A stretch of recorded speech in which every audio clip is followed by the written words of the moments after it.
The race to win the Iowa caucus and all the drama that comes with it is underway. But how did we get here?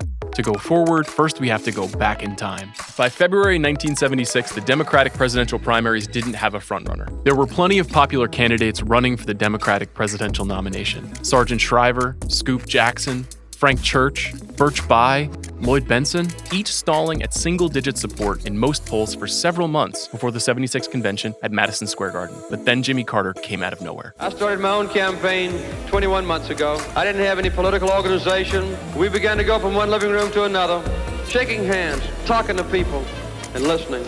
The obscure Georgia governor Jimmy Carter upset the 1976 Iowa Democratic caucuses and then defeated Gerald Ford in the presidential election. So how did Carter do it? How did he leap from obscurity to the presidency in less than 2 years? Well, crucially, Carter won the Iowa caucuses, the earliest statewide contest in U.S. presidential elections since 1972. So there's the real question for the presidential candidates. How do you win in Iowa? And why is that so important? Bonus points if you can win the Iowa caucuses without actually finishing in first place. In 1976, Jimmy Carter placed second in the Iowa caucuses, finishing 10 points behind the ballot's most popular option, uncommitted. Historically, the caucuses are a proving ground for insurgent presidential candidates, Democrats and Republicans, who thwart the party's big inevitable frontrunners in modern presidential elections. In 2008, Barack Obama won Iowa, and then he won the presidency. But the Iowa caucuses aren't as decisively predictive as the early presidential campaigns sometimes make them out to be. Who cares about this stupid election? In 2016, Donald Trump lost Iowa to Ted Cruz, but then Trump won the GOP presidential primary in New Hampshire. Then he won the GOP nomination, and then he won the presidency anyway. In 1992, Bill Clinton lost Iowa as well as New Hampshire before winning the Democratic presidential primaries and ultimately defeating the incumbent George H.W. Bush. There's plenty of Iowa caucus winners who lost their party's nomination, if not the presidential election. But ever since Carter's upset in 76, the Iowa caucuses have become the proving ground for untested or unconventional candidates who hope to upset a process which otherwise favors establishment candidates running big-budget, mass media campaigns. In 76, Carter transformed the Iowa caucuses as the great, quaint Democratic ritual where the voters, or rather the caucus goers, and not the party leaders, select the presidential nominees. In 2020, Bernie Sanders, Elizabeth Warren, Pete Buttigieg, and Amy Klobuchar hope to overcome Joe Biden's frontrunner status by first defeating the former vice president in Iowa. Come on, man. The caucuses are an endangered tradition, in part because they irritate so many tensions in Democratic politics. Now there's only 4 caucus states: North Dakota, Wyoming, Nevada, and Iowa. You can learn a lot about the Democratic presidential campaigns by listening to how the candidates talk about Iowa these days. Joe Biden says he can afford to lose the caucuses. He's hoping he wins the bigger later states, such as South Carolina and Pennsylvania.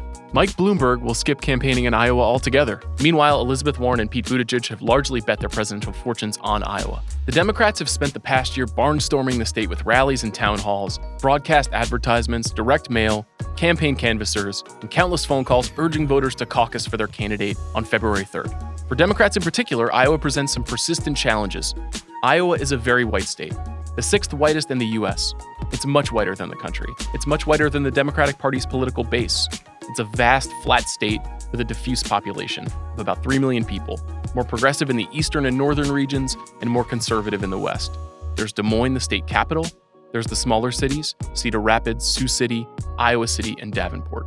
There's also 56,000 square miles of small towns and farmland, a political geography which explains why Carter, a friendly southern peanut farmer, would excel in door-to-door politics across such a rural Midwestern state. If you're going to win Iowa, you're going to have to get rural. The caucuses are more complicated, more time-intensive, and far more social than your average ballot box election. But what's the difference between caucuses and primaries anyway? In primaries, you register with your political party, and then you just show up and cast your ballot. Hello, I'd like to vote for president, governor, and anything that will take money away from our parks and libraries. When you caucus in your local voting precinct, you walk into a public forum, say a high school gym, where you and your neighbors will spend an hour or so voting through several ballots.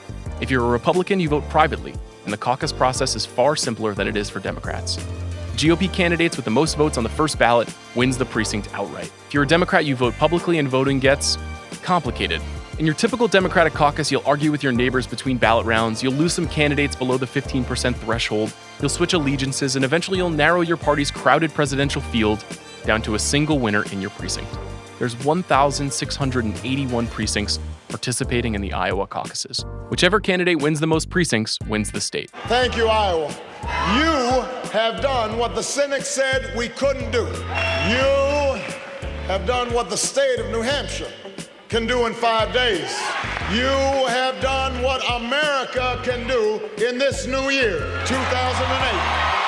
Of course, most challengers stump through Iowa for a year or more in hopes of winning the caucuses outright, as Carter and Obama did. But Iowa being the very first statewide contest gives the presidential candidate some leeway in determining success, if not a first-place victory in the Iowa caucuses. Donald Trump didn't win Iowa in 2016, but he didn't exactly lose it either. Trump placed second behind Cruz. Meanwhile, Bernie Sanders placed second behind Hillary Clinton in the Iowa Democratic caucuses. No, that's bullshit. I won't believe anything until I hear Rachel Maddow say it. There's no shortage of presidential longshots who approach Iowa as a proving ground for their unconventional appeal. Ronald Reagan, Sanders, Trump, and Jesse Jackson. Jesse Jackson may be labeled as the most unelectable candidate, but more and more voters see him as a winner. We look back at the first two games in Iowa, here in New Hampshire. We defied the odds. We've been winning uphill battles. For Democrats, Iowa has become a sore spot in recent presidential elections, even after Obama won the caucuses in 2008. Iowa and New Hampshire are so influential in the nomination cycle, and the populations of the two states are so blindingly white, the process has been criticized as providing white voters a disproportionate influence in determining the leadership of a relatively diverse political party. Kamala Harris struggled in general, but she struggled most hopelessly in Iowa before ending her campaign in early December. It is a problem when an immensely qualified, widely supported, truly accomplished black woman running to lead the party didn't have the resources that she needed to continue here to Iowa. While Harris sunk, Warren and Buttigieg, whose supporters are disproportionately white, surged in Iowa. Buttigieg is a newcomer to national politics, and he's already exceeded expectations in Iowa and another extremely white state, New Hampshire. But doubt has been cast about his viability in the later contests in more diverse states, such as South Carolina and Nevada. But the Iowa caucuses have a way of bestowing that coveted political substance, electability, on its breakout performers. Iowa doesn't just forge winners and losers, Iowa forges frontrunners. Iowa forges underdogs. Iowa forges narratives. In 2016, Hillary Clinton beat Bernie Sanders in Iowa by a razor-thin margin, just 0.3 percentage points in a head-to-head matchup. Clinton's win was a win, but Sanders' competitive second-place finish in Iowa and his 22-point victory over Clinton 8 days later launched the left-wing insurgency which dominates Democratic politics to this day. Meanwhile, Trump lost Iowa to Ted Cruz, but Trump's second-place finish ahead of Marco Rubio, Jeb Bush, and John Kasich affirmed Trump's popularity among the most passionate Republican voters. Like Sanders, Trump would go on to win his party's presidential primary in New Hampshire 8 days later. Unlike Sanders, Trump would go on to win his party's nomination and then the presidency. Iowa, we love you. We thank you. We will be back many, many times. In fact, I think I might come here and buy a farm. I love it. The Sanders campaign was a masterclass in grassroots organizing. The Trump campaign was a notoriously understaffed and disheveled operation, which often seemed to be succeeding despite that. So what are all these presidential candidates trying to prove by mastering the nation's quirkiest democratic ritual? They're stumping through Iowa to prove their wider electability, win or lose.